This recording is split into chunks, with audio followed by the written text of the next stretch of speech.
అందరికీ దసరా పండుగ శుభాకాంక్షలు. శరన్నవరాత్రి మహోత్సవాల్లో 7వ రోజు అమ్మవారు మహాచండీదేవిగా దర్శనమిస్తారు. దేవతల కార్యసిద్ధి, దుష్ట శిక్షణ, శిష్టరక్షణ కొరకు మహాలక్ష్మి, మహాకాళి, మహాసరస్వతి త్రిశక్తి స్వరూపిణిగా శ్రీ మహాచండీ అమ్మవారిగా ఉద్భవించారు. శ్రీ చండీ అమ్మవారిలో అనేక మంది దేవతలు కొలువై ఉన్నారు. శ్రీ మహాచండీ అమ్మవారిని ప్రార్థిస్తే సర్వదేవతలను ప్రార్థించినట్లే. అమ్మవారి అనుగ్రహం వలన విద్య, కీర్తి, సంపదలు లభించి శత్రువులు మిత్రులుగా మారతారు. భక్తుల సంకల్పాలు నెరవేరి మనకు విజయం సిద్ధిస్తుంది. నవరాత్రులలో 7వ రోజు మా స్నేహితురాలి ఇంట్లో అమ్మవారిని చాలా అందంగా అలంకరించి ఉయ్యాల్లో కూర్చోబెట్టారు. అమ్మవారిని అలాగే చూస్తూ ఉండిపోవాలనిపించింది. అమ్మవారిని అంత చూడముచ్చటగా అలంకరించారు.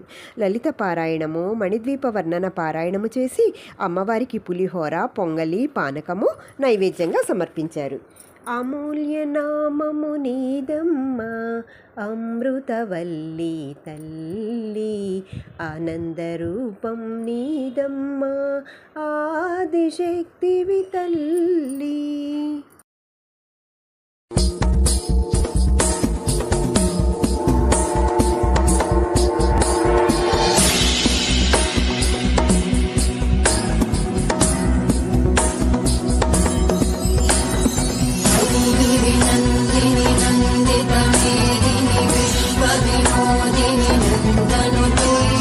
गिरिवरविन्द्रश्री